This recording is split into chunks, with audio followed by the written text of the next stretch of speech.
All right, we've got the guy now who is favored to be the first name called when the draft begins in late April. Miami quarterback Cam Ward. Cam, congratulations on your success and welcome to the show. How you doing today? I'm doing good. Appreciate you having me. Oh, appreciate you very much. And I just saw you were talking over there, so I got some of my I have moles over there who tell me what you guys say. I see that you model your game after Jalen Hurts. I didn't say that. You didn't say that. I didn't say that. I was going to say, you don't throw anything like Jalen Hurts. I didn't say that. They asked me top 5 quarterbacks. He was one of them. Okay. All right. I like that. Tell him to get his moles straight. Yeah, his moles don't have ears, apparently. I misread. No, like a mole, I'm blind. Yeah. I misread it. It wasn't you. It was someone else who models the game after Jalen Hurts. You're a good quarterback. All right. Yeah. You were my favorite player to watch in college football this year. I mean, I loved watching you play. You're a gunslinger. But I also find, your story incredible. I don't know where your end of high school into college. Explain that to our viewers and kind of what led you finally to get to Miami and that journey there. I was a 0-star recruit. Had one offer out of high school. I remember my dad was emailing people, D2, D3 schools, and they would even respond back to us. And so it led me to be the person and player I am today. And I just think just me going through that, is going to end up, helping me in the long run. I'll never forget where I came from. UIW, Coach Morris, they blessed me my first scholarship offer. That was all I needed. I took it, ran with it, was able to make some plays there. Went to Wazoo, made a couple plays there. And then in Miami, I just think Coach Cristobal and Coach Dawson gave me the opportunity to just help me just maximize my strengths. What was it? Why?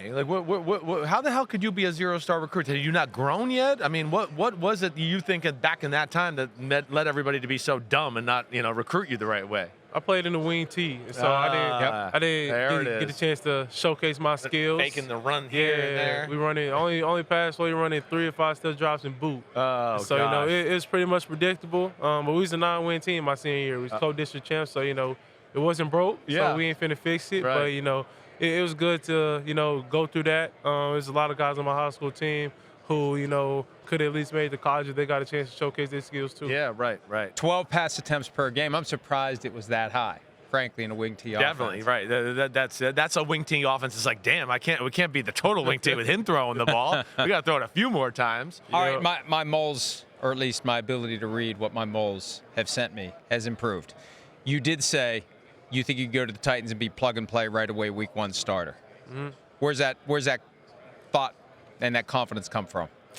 Just the way I approach the game, the amount of hours I do in the film room, just watching, whether it's myself, already watching NFL stuff, the Titans defense, and just the conference of the AFC. And also watching, the NFC, watching New York, and the good teams that they play as well. And I just think any team, who would draft me will get that player out of me. Just because I'm willing to do anything to, establish myself as one of the greatest. And, I'm willing to, motivate my teammates, my receiving core around me, just try to win every Sunday. I heard Mario Cristobal talk about you came in the locker room, you ran the locker room right away, right? Like you were the man, the leader, right? I've heard that about you. I can see it here right now. What gives you this? Was this always natural confidence of being a leader? Or is it something you had to work on a little bit? I think it's a little bit of both. Yeah. Especially my journey coming through high school, all the way to college, me having to actually learn the game of football has helped me, be this confident as a player I am. And I just think the way I approach the game, the way that I step on the field every Saturday or Sunday, when I get a chance to throw the football, I want to make sure everybody remembers. So that's just the person I am. I'm not a big rah-rah guy when it comes to my teammates, but I hold people accountable when the time needs to be done. Other thing is, all these damn schools you're at, I mean, how you go about studying and learning these offenses and that's making it look so seamless? Like, what's the key to your study success? I would say just actually taking notes, watching the film, then doing a lot of walkthroughs. You got to actually see the stuff play out before, getting into game scenarios. Right. And a lot of stuff carried over. It was the same concepts, just different terminology. And, it's helped me, being a UIW to my OC going to Wazoo for my first year. I was able to, already know the offense. I was helping the receivers learn the offense. And then Miami was just, vice versa. They had a lot of the same concepts but different terminology. Yeah, right. The decision you made in the bowl game, and we are firm supporters of any decision a player makes when it's you're being smart. You got to protect yourself. Most guys don't even play in the bowl games at all unless it's a playoff game. You played in half of the game.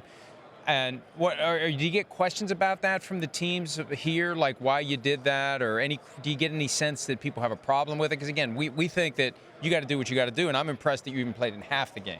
No, I didn't really get questions like that. It really doesn't bother me. If I was to go back and do it all again, I would do it the same exact way. And so that's just what we came up to as a facility. Me and myself, Coach Cristobal, he thought that was best for my case and the team's case. And I think everything worked out. We were a 10-win team in Miami. They were able to put me in a great position in the draft. And I'm just thankful for those guys for helping me get what I want on football. And I just hope I return the favor.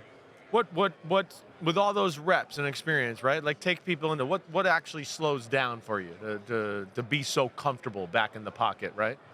I just think it slows down the more you watch film. Especially when you watch defensive tendencies, you already know what's going to happen. As soon as the ball snaps, you just got to know where to put the ball. So it's all about, seeing space, seeing what they're doing defensively, coverage-wise. And then it's also about being able to, have post-snap rotation and have post-snap reaction. Right. And I think I can translate to NFL, just with stuff I can do naturally. There's probably going to be some bumps here and there, but, I'm the right quarterback to go through it with. How about I'm sorry, I'm just going to rattle off quarterback crap if you don't mind. Yeah. But like, how about your throwing motion? Right? I know you played baseball, which I knew that right away, watch you throw the football. Sir. I've heard, I had some people early on, well, he kind of throws the ball sidearm. And I was like, I don't give a shit. It goes exactly where it's supposed to go, and it's a laser, right? Do you hear that crap sometimes? I would say media. Those are the only people who really say it. Right, so you don't have any coaches or you have any scouts here at the NFL talk about your motion or anything like that so far? They love the motion. Good, they should. Gets the ball out fast. I'm able to, manipulate defenders with my throwing motion, with my eyes. And so my quarterback coach, he got me right for sure. My dad taught me how to throw football, so yeah. I got some good people in my corner. Yeah, all right, let me see how you grip the football if you don't mind. Right here. Yeah. I like my hands a little higher, my index finger a little higher. I like that. And it's another guy with 2 fingers on the lace, so you're a 2 and 4. I like that. Yes, sir. It's rare that guys grip the ball like that anymore. What's 2 and 4 mean? 2 and 4, well, 2 and 4 is just the ring fingers on that second gap, and then his pinky is on the fourth gap, right? Yep. And as you've seen, and I pointed out to you on the show, whatever, so many NFL players right now do not put that pinky on the lace. They actually go underneath it. Yep. So you're old school that way, but have you been enjoying throwing the NFL football? I've been enjoying it, especially when it's all broken in, it's mudded. Right? It's amazing how much they love it. I'm telling you, man, throwing the NFL football is real football. Right. Especially it got a natural spin to it. And so I'm just excited to, get a chance to throw it, in a live scenario. Yeah. What about in your game, right? I like a lot of your game. I love your game. I mean, I was a guy that was touting you should maybe win the Heisman. But what's something you look at to go, I could get a little better in that area? I would say 2 things for sure. Better situational football on first and second down. Like just taking the easy completion when it's there instead of looking for something more? Yeah. Right? I would say that. Yeah. That was also going to be like the second thing I say, just not backed up, but just behind the chains. The reason why Coach called this play for a reason. I would say those 2 things, but, that's something that, as a quarterback, you got to get better at every year, some little thing. We do it every day for, a couple of years, it's going to end up, make you one of the best players. No doubt. So the goal obviously is to be the first pick in the draft, and you have no qualms about playing for the Titans, even if it feels like they need to turn it around. You'd be part of the solution of turning them around. Yes, sir. I think I will be. Whether it's the Titans, the Browns, Giants, Raiders, whether, what other team that needs a quarterback, I think I'll be a part of, everybody's solution. The pick will never mean anything. Whether the draft was 20 years ago to this draft, the pick will never mean nothing. The only difference between the first round and the 7th round pick is a signing bonus. At the end of the day, you got to go prove that every time you step on the field. And, you always got to remember, that there's somebody always want to, get behind you and try to catch up. So, I'm willing to, put that work in to, put myself and my family, my teammates in, good situation. And, I know as a quarterback, everything's going to be on your plate. Whether you win a game, it's your fault, you lose a game, it's your fault. I take that on every day. I'm excited to, get the journey going. It's the right attitude. It's a great attitude. The right attitude. And we don't hear many guys explain it that way. No. At your age. You're on your game. I can see why you take over a locker room or anything. I would love to have you. I'm a Giants fan. My dad played quarterback for the Giants for a long time, so I would love you on the G, man. Sir. All right, but growing up, Who's your favorite quarterback growing up? Mike Vick for sure. Okay. Especially when he was in Philly, Atlanta as well.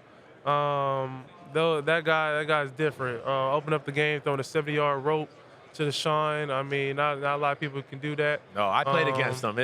Yeah. So, you know, that guy was different, but he was for sure one of the guys I love watching. 3rd and 20, I might worry about you throwing a laser. I'd be on the sideline with him on 3rd and 20 going, I don't think we're going to be able to tackle him, right? I'd be sitting there with our Buccaneers defense going, he's going to run for the first down even on 3rd and 20. I mean, he was unreal. It was like a video game. Yes, sir, he was. Yeah, All right, Cam, was. hey, we appreciate you spending some time with us. We can't wait to see what happens for you at the next level. Congratulations on your success, and kick some butt in the NFL. Yes, sir. Thanks for having me. Cam Ward, more prospects coming from the Combine. Hi, it's Mike Florio. Thanks for watching PFT on YouTube. Hit subscribe for the latest news and analysis from Pro Football Talk.